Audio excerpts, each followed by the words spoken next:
Welcome to Good Friday. Easter is here. Hopefully you're enjoying your Easter holiday, or at least it started for you now, and you can look forward to all those exits on Sunday.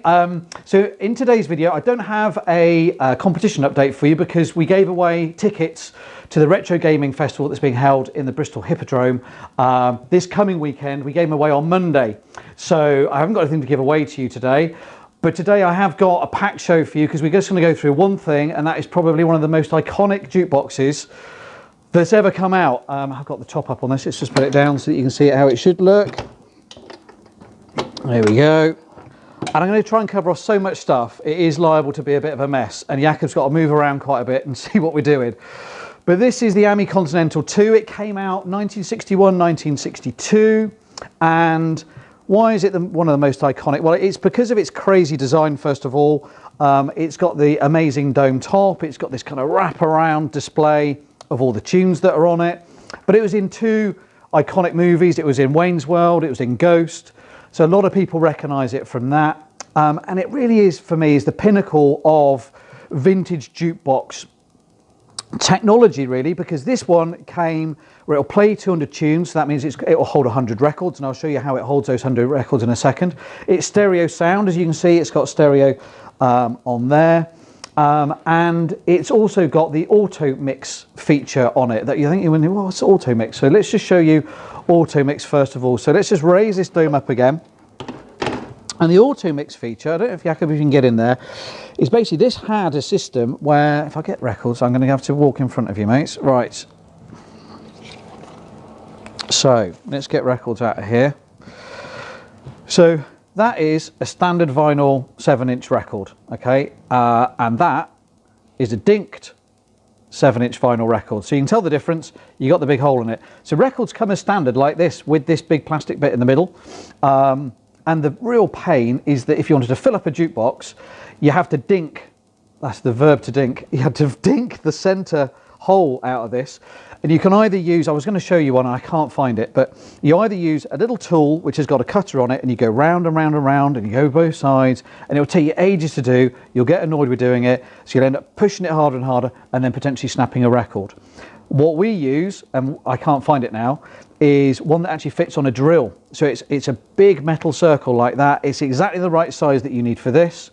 You put it on your drill, you put this onto a wooden platform that's got a little spindle on it, you put your drill on that and you go, and it literally goes through them, and it is really, really quick. You can dink 100 records, probably take me about an hour to nail through loading up a new jukebox with that. So that's the way forward in terms of dinking, is to get one of those. I think I found mine on eBay, or there was a website selling them. Anyway, you can find them online.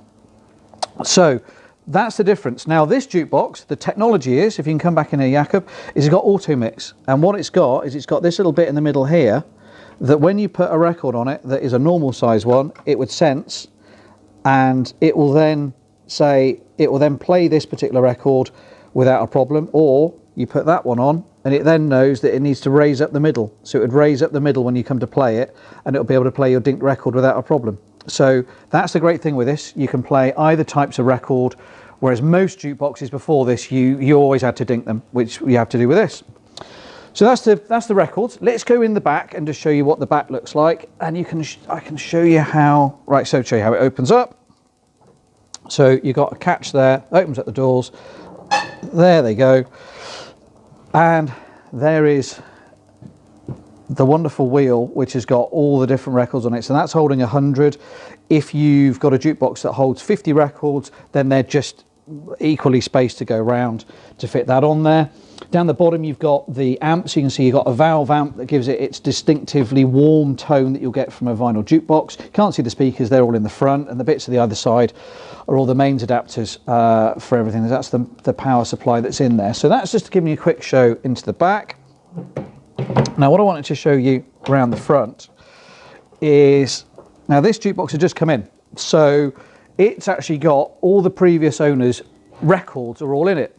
So if you can see all of these, this is just such a wonderful example of how jukeboxes arrive, with all the different ways of writing or recording what the records are that are in there. So if I'll point at a few different types. So here's one that somebody's typed. onto there. And typing on here, it really is a pain, guys, to try and do that if you're going to try and do it that way. There's one that's handwritten. There's one that's actually come out with quite an interesting sort of style. There's another one, looks like somebody's just tried to do that on their computer. You got a real variety. So I'm a bit OCD. I couldn't take having my selection of records look like this on there. So I'm going to show you how to do it and how easy it is to quickly build up your vinyl collection by showing it on this iPad. So what you basically do is you get an app which is called My Vinyl. So let's just show you what so there we go. Go onto the App Store, get My Vinyl, which is just amazing. And then what you do is you go and get your record. So I picked this one out. I don't know why. E17, Stay Another Day. It's not Christmas. It is a classic tune. But on there, Jakob, can you see that it's got the serial number? So LUN 354. And there's not really any system being used back in the day for these. They just picked whatever they wanted. So it was on London Records, which is why it's got LON.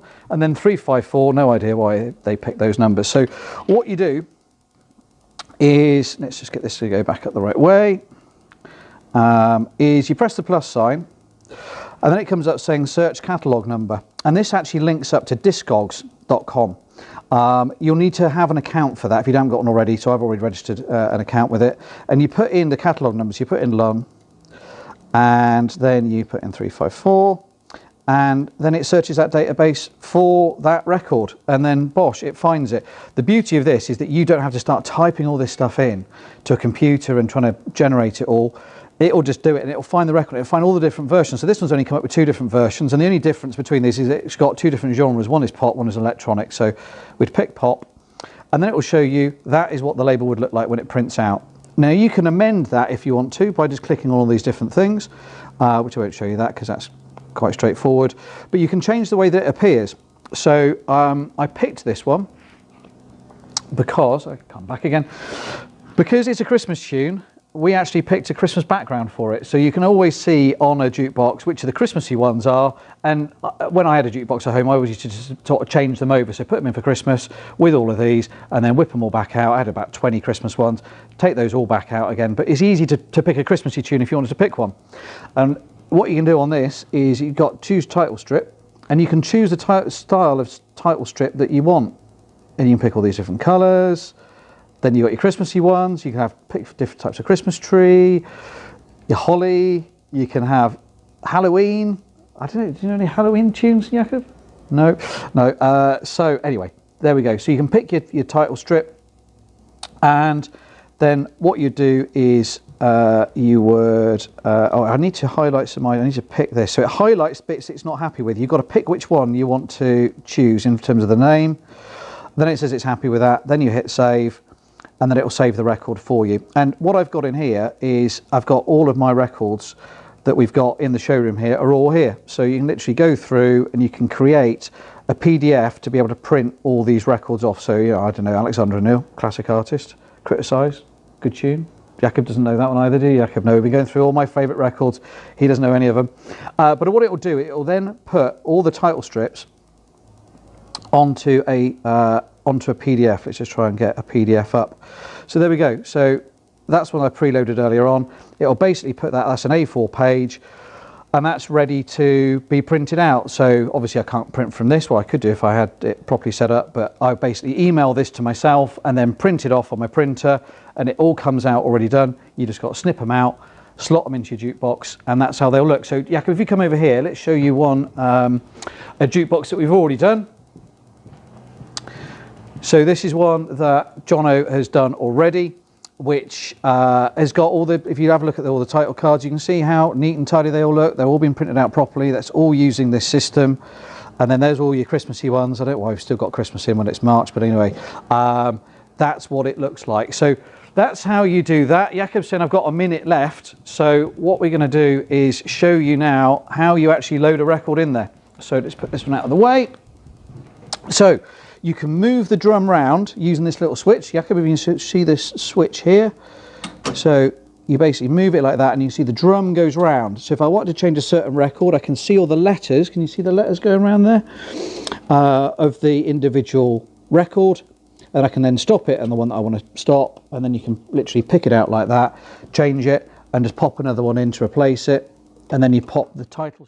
Okay, so let's show you how we pick a record. It's dead simple. You'd pick your selection from there. So one of my favorites, Do You Think I'm Sexy, Rod Stewart.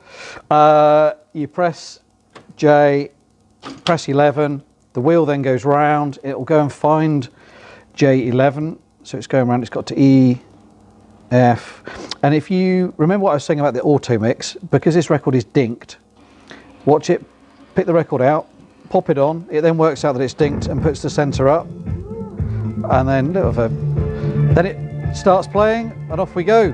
Classic Rod Stewart. Getting the sound all right with that? So let's stop him playing. There he goes. So there is a button around the back, and the volume is around the back as well, where you can just stop a record playing and easily just go off and pick another one. And it will remember loads and loads of selections. So you can literally be picking away, pick that, and you'll hear it click and it'll whir, and you pick another one, click and it'll whir, and it'll just play them one after another after another. This one's actually set up for free play, so you can see this little selection here says any selection, so that's permanently lit. It would normally take 10 cents to go in there, but it's on free play, so you can literally just keep on picking records and it will keep on playing them, but it will keep on playing them, so you can't then stop it. If you want to stop it, you've then got to press the button in the back to stop each record in turn. So if somebody does go mental, and this does happen in the showroom quite a lot, you get people in picking loads and loads of records and then you can't stop it playing. You've got to go through each one individually to stop it. So that's it. That's given you quite a long run through on the AMI Continental II. It is a beauty. It is on the website. You can see more details on there. It's so new, it's in terms of it coming in. We haven't yet filmed the proper product video for this one, so Jono will do that for us during next week.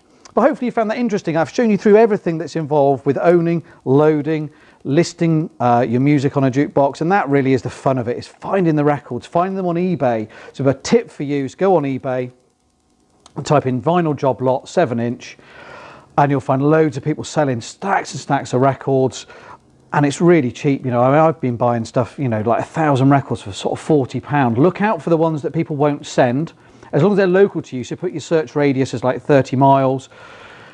It will search anybody in that radius that won't then ship it, and they are really cheap because most people can't be bothered to go and pick them up. And that's how I pick up the bargains. I just sort of hoover up records within about 30 miles of the Bristol area, and you get some real classics in there. I've got loads of duplicates as a result, but you'll get some real classics, and you'll pick up some big hauls for not too much money. So it's really good fun about owning a jukebox. So hopefully that's helped. My question for you, and we'll give you one of Jakob's mugs. So Jakob has now designed our new mugs. So our famous Home Racer Direct mugs have now had a redesign, and they're going to be in, Jakob did tell me when they're going to be, is it 3rd of April you said? Yeah, he's nodding, yeah, 3rd of April. So just tell us, if you had a beautiful vinyl jukebox, what would be the classic record you'd have to put in there? My classic is Frankie Knuckles' Your Love. It was really expensive to buy because it wasn't released in the UK on 7-inch, so I had to buy it on eBay for quite a lot of money. But that was my classic record that I had to have from going to the clubs back in the day. What would you pick for yours? Just tag a friend, tell us what your selection would be, and we'll randomly pick our winner the following Friday's, next Friday's video. So leave that in there underneath. We'll leave you to have yourselves a fantastic Easter and look forward to catching you next week.